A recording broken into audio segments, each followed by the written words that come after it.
Hello everyone, welcome to my channel child edu care.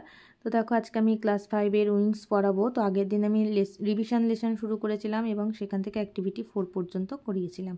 তো আজকে দেখো পেজ নাম্বার 4-এ আছে অ্যাক্টিভিটি 5, সেখান থেকে শুরু করে পেজ নাম্বার 7 পর্যন্ত অর্থাৎ অ্যাক্টিভিটি 9 অবধি আজকে তোমাদেরকে করাবো। তো আমার পড়ানো যদি তোমাদের ভালো লেগে থাকে তাহলে অবশ্যই ভিডিওটিতে একটি লাইক, কমেন্ট এবং শেয়ার করে দেবে। আর যারা চ্যানেলে নতুন তারা চ্যানেলটিকে সাবস্ক্রাইব করে পাশে থাকা বেল আইকনে প্রেস করবে, যাতে সবার আগে নোটিফিকেশান তোমাদের কাছে এসে পৌঁছয়।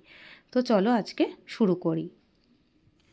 Activity 5, read the passage carefully and find out the singular and plural numbers. কী বলছে, এই যে প্যাসেজটা দেওয়া রয়েছে এই প্যাসেজটা মনোযোগ সহকারে বা যত্ন সহকারে পড়ো এবং সেখান থেকে তোমরা সিঙ্গুলার অর্থাৎ একবচন এবং বহুবচন শব্দ খুঁজে বের করো। আন্ডারলাইন দ্য সিঙ্গুলার নাম্বার অর্থাৎ সিঙ্গুলার নাম্বারের নিচে দাগ দাও এবং and circle the plural ones অর্থাৎ প্লুরাল নাম্বারেরকে সার্কেল অর্থাৎ গোল করো।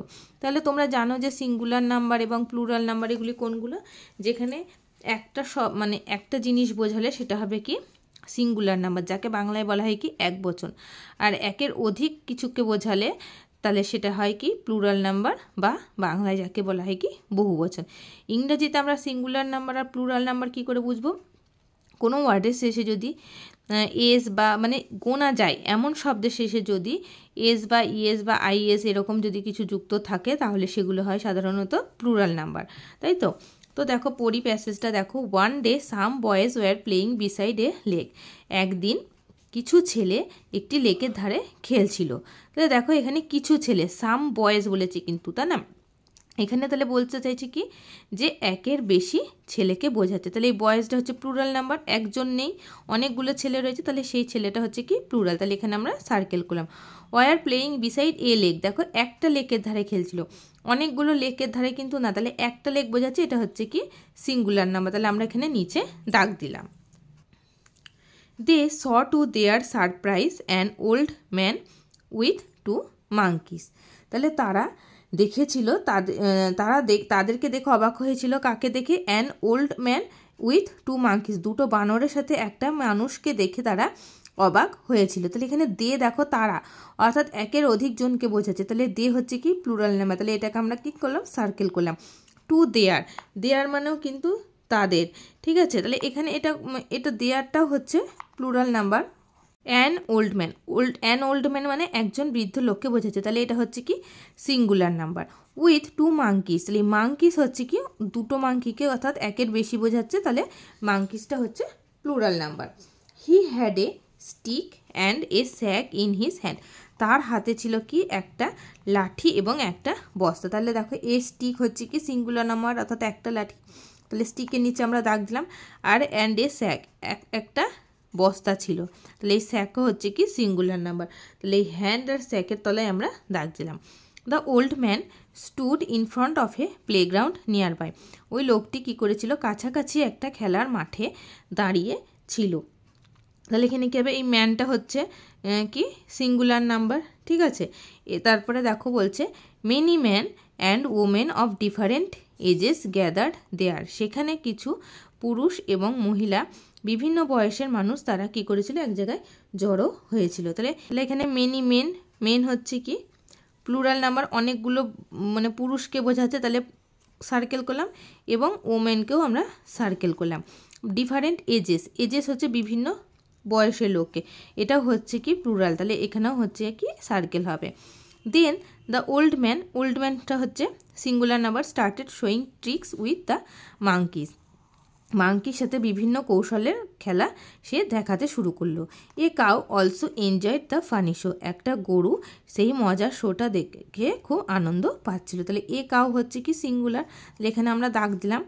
তো হয়ে গেল। এবার দেখো তাহলে এখান থেকে তোমরা বুঝতে পারলে যে সিঙ্গুলার নাম্বার এবং প্লুরাল নাম্বার কিভাবে হলো।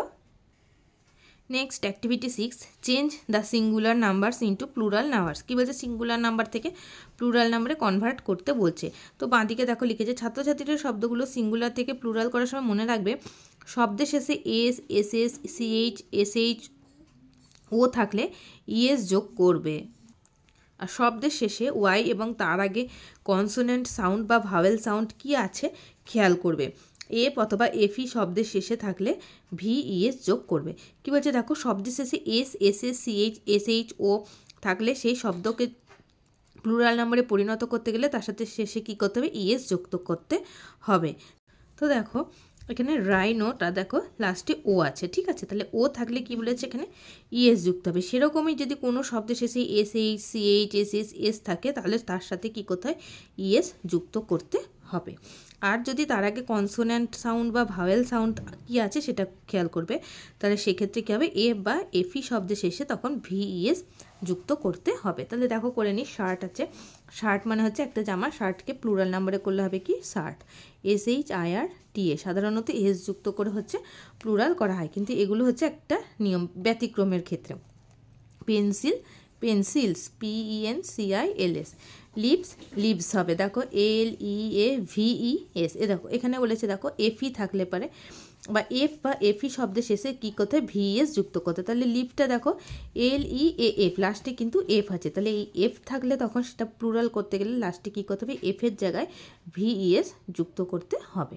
আবার দেখো চেরি, চেরি থাকলে কী হবে, চেরিস, CHERRIES, চেরিস হবে। তখন এখানে দেখো এখানে যদি লাস্টে ওয়াই থাকে, সেই ওয়াইয়ের জায়গায় তখন ওয়াইটা উঠে কী হয়, IES যুক্ত করতে হয়, IES যুক্ত করলে হবে কি প্লুরাল নাম্বার। তারপরে দেখো ওয়াইপ, ওয়াইপ করলে হবে WIVES, ওয়াইভস হবে। এখানে দেখো FE আছে কিন্তু, ঠিক আছে, দেখো এফ বা এফই থাকলে শব্দের শেষে তখন কী করতে হয়, VES যুক্ত করতে হয়। তো দেখো VES আমরা যুক্ত করলাম। তারপরে দেখো পিয়ানো, পিয়ানো থাকলে কী হবে, পিয়ানো সে দেখো লাস্টের ওয়ার্ড লেটারটা কী আছে, ও আছে, তাহলে ও থাকলে কী করতে হবে, ইএস যুক্ত করতে হবে। তাহলে দেখো PIANOES, পিয়ানোস। তাহলে এইভাবে বাকিগুলো তোমরা বাড়িতে নিজেরা হোমওয়ার্ক করবে। Next activity 7, read the given sentences carefully and make a list of present and past tenses of the verbs and used in the sentences। কি বলছে, সেন্টেন্সগুলো খুব মন দিয়ে পড়ো, পড়ে নিয়ে একটা প্রেজেন্ট এবং পাস্ট টেন্স, ভার্বের যে প্রেজেন্ট এবং পাস্ট টেন্স হয় তার একটা লিস্ট তৈরি করো। Right words in the appropriate boxes, এবং অ্যাপ্রোপ্রিয়েট বক্সে সেই শব্দগুলো লেখো, পেছনে একটা বক্স করা রয়েছে সেখানে তোমাদেরকে করতে হবে। তো প্রথমে বলি present tense and past tense. Present tense মানে কি, ভার্বের প্রেজেন্ট টেন্স মানে হচ্ছে বর্তমানকাল, ঠিক আছে, প্রেজেন্ট মানে হচ্ছে বর্তমানকাল, যে কাল যেটা হচ্ছে কি এখন ঘটছে, এই যে যেমন ধরো আমি তোমাদেরকে এখন পড়াচ্ছি, তাহলে এটা হচ্ছে কি বর্তমানকাল। আর পাস্ট টেন্স মানে হচ্ছে অতীত, যেটা আগে হয়ে গেছে। যেমন তোমরা গতকাল মাঠে খেলেছিলে, তাহলে এই খেলাটা কি হয়েছিল, হয়ে গেছে, সেটা কিন্তু এখন আর হচ্ছে না, তাহলে সেটা হয়ে যাচ্ছে কি অতীত। বা কেউ যদি বলি তুমি কালকে বেড়াতে গিয়েছিলে কোথাও, তাহলে সেটা হচ্ছে বেড়াতে গিয়েছিলে, ওটা হচ্ছে অতীত হয়ে গেছে। আর এখন তুমি পড়তে বসেছো বা পড়ছো, সেটা হচ্ছে কি বর্তমানকাল। তাহলে বোঝা গেল যে ভার্বের পাস্ট টেন্স এবং প্রেজেন্ট টেন্সটা কি। তো দেখো নাম্বার এ বলছে Anirban writes adventure stories. Anirban কী করে, বিভিন্ন ধরনের অ্যাডভেঞ্চার স্টোরি লেখে, আছে, তো সেটা হচ্ছে কি বর্তমানকাল। তাহলে অনির্বাণ বিভিন্ন ধরনের অ্যাডভেঞ্চারের স্টোরি সে লেখে, তাহলে এই লেখা কাজটা হচ্ছে কি লেখে, তাহলে সেটা কি বর্তমানে সে কিন্তু লিখছে, তাহলে এই রাইটস হচ্ছে বর্তমানকাল বা present tense. Rintu স্যাং a beautiful song, Rintu একটা সুন্দর বা বিউটিফুল গান গেয়েছিল। এই স্যাং, স্যাং মানে হচ্ছে কি গেয়েছিল, সিং মানে হচ্ছে গান করা, আর স্যাং হচ্ছে তার পাস্ট ফর্ম, তাহলে স্যাং হচ্ছে কি past tense. Ismail is a promising singer, তাহলে ইজ হচ্ছে কি আমরা জানি ভার্ব এবং সেটা হচ্ছে কি প্রেজেন্ট টেন্স, তাই তো। Next, the old man died yesterday, বৃদ্ধ লোকটি গতকাল মারা গিয়েছেন। তাহলে কি গতকাল মারা গেছে সেটা হচ্ছে অতীতকাল হয়ে যাচ্ছে, তাহলে পাস্ট টেন্স, ডায়েড হচ্ছে পাস্ট টেন্স। নির্মল ডিপলি লাভড হিজ চিলড্রেন, নির্মল খুব গভীরভাবে তার বাচ্চাদেরকে ভালোবাসতেন, লাভড, ঠিক আছে, তাহলে এটা হচ্ছে কি past tense. Fruits are full of vitamins, ফল হচ্ছে পুরোটাই কি ভিটামিনে পরিপূর্ণ, তাহলে আর হচ্ছে কি present tense. Trisha always works hard, Trisha সবসময় কঠোর পরিশ্রম করে, ওয়ার্কস হচ্ছে present tense. Rupam exclaimed in glee, তাহলে রূপম কী করলো, তার আনন্দকে বিস্ময়ের সাথে প্রকাশ করলো, তাহলে করেছিল, অর্থাৎ এক্সক্লেমড, তাহলে এটা হচ্ছে কি পাস্ট টেন্স। তাহলে present tense and past tense বোঝা গেল তো। কোনো ভার্বের পরে যদি ইডি বা ডি যুক্ত থাকে তাহলে সেটা হচ্ছে কি সাধারণত হয় কি পাস্ট টেন্স, কিন্তু ব্যতিক্রম হচ্ছে দেখো সিংয়ের ক্ষেত্রে, কিন্তু দেখো সিংয়ের পাস্ট টেন্স হচ্ছে স্যাং। এভাবে বিভিন্ন রকমভাবে হয়, তোমাদেরকে পড়ে বুঝে নিতে হবে যে কোনটা পাস্ট টেন্স এবং কোনটা প্রেজেন্ট টেন্স। তো দেখো এখানে প্রেজেন্ট টেন্স আর পাস্ট টেন্সের একটা ছক দেওয়া রয়েছে। তো ওই সেন্টেন্সগুলো থেকে কোনটা প্রেজেন্ট টেন্স কোনগুলো বাঁ দিকের ছকে লিখবে আর কোনগুলো পাস্ট টেন্স সেগুলো ডান দিকের ছকে তোমরা লিখবে। এটা তোমরা নিজেরা বাড়িতে করবে। নেক্সট অ্যাক্টিভিটি 8 কি বলছে দেখো, write the present or past form of the following words in the space provided below. One is done for you.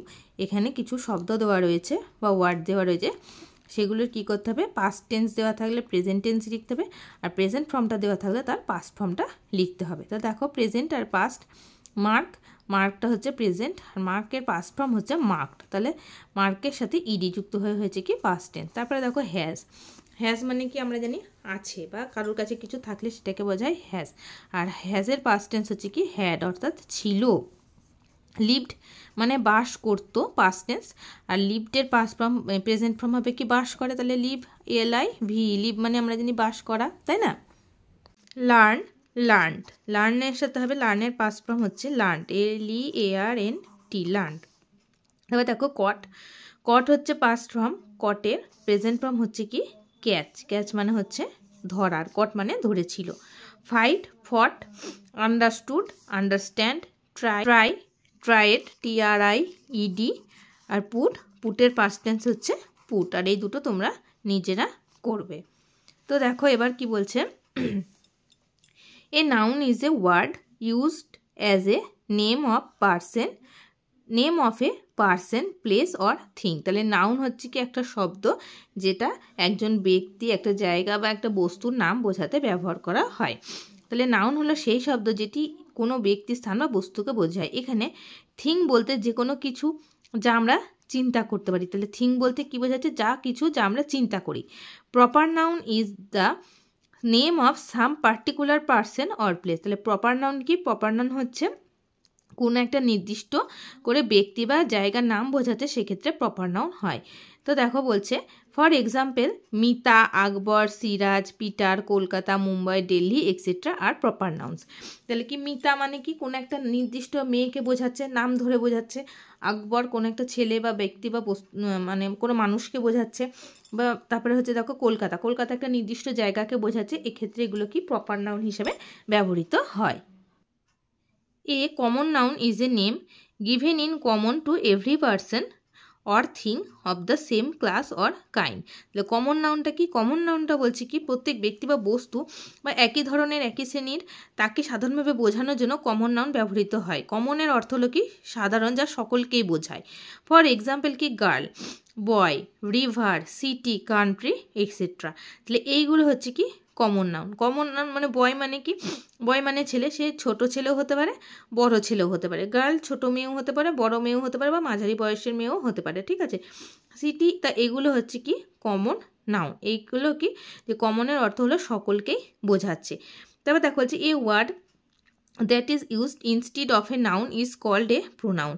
একটা শব্দ যেটা নাউনের পরিবর্তে বসে সেটাকে বলা হয় কি প্রোনাউন, যেটাকে বাংলা আমরা বলি সর্বনাম। নাউনের পরিবর্তে যে শব্দটি ব্যবহৃত হয় তাকে বলা হয় প্রোনাউন। যেমন I, you, he, we, they are called হচ্ছে personal pronoun because they stand for the person. সেই পার্সোনাল প্রোনাউনটা কি, পার্সোনাল প্রোনাউন বলছে যেটা ব্যক্তি সম্পর্কে বোঝাচ্ছে বা ব্যক্তির পরিবর্তে অর্থাৎ ব্যক্তির নামের পরিবর্তে বসছে, সেটা হচ্ছে কি পার্সোনাল প্রোনাউন। যেমন দেখো আই, ইউ হচ্ছে কি তার ক্ষেত্রে বোঝাচ্ছে। হি একটা ব্যক্তি, তার প্রোনাউন হিসেবে ব্যবহৃত হচ্ছে কি হি। উই এগুলো হচ্ছে কি সমস্ত personal pronoun. I, you, he, we, they এগুলো হচ্ছে ব্যক্তিগত সর্বনাম। বাংলা এগুলোকে বলছে কি ব্যক্তিগত সর্বনাম। বোঝা গেল? তো দেখো activity 9, select the proper nouns and common nouns from the help box and put them in the proper columns. Help box থেকে প্রপার নাউন এবং কমন নাউন খুঁজে বের করো এবং অ্যাপ্রোপ্রিয়েট বক্সে বসাতে বলছে। তাহলে বাঁ দিকে প্রপার নাউন বসাবে, ডান দিকে কমন নাউন। তাহলে হেল্প বক্সে কী কী আছে দেখো, শাওলি, দিল্লি, অথর, ভিলেজ, বুক, কালিদাস, ইকবাল, জাপান। তাহলে এখান থেকে প্রপার নাউন কোনগুলো দেখো, শাওলি একটা মেয়ের নাম বোঝাচ্ছে, এটা হচ্ছে কি proper noun. Delhi proper noun. Author মানে হচ্ছে লেখক বা লেখিকা। তাহলে ঠিক আছে, তাহলে এটা হচ্ছে কি কমন নাউন হতে পারে। তাহলে এটা হবে ছেলেদের ক্ষেত্রেও বোঝায়, মেয়েদের ক্ষেত্রেও অথর কথাটা বোঝায়। তাহলে এটা হচ্ছে common noun. Village common noun. Book হচ্ছে common noun. Kalidas proper noun, Iqbal proper noun, Japan proper noun. তাহলে বোঝা গেল। তাহলে এইগুলো তোমরা কি করবে, বাড়িতে হোমওয়ার্ক করবে, আমি এখানে লিখে দিলাম। তো আজকে আমি এই অ্যাক্টিভিটি 9 অবধি পড়ালাম উইংস বইয়ের। তো নেক্সট ক্লাসে আমি নেক্সট অ্যাক্টিভিটি থেকে শুরু করব। তো সকলে ভালো থেকো।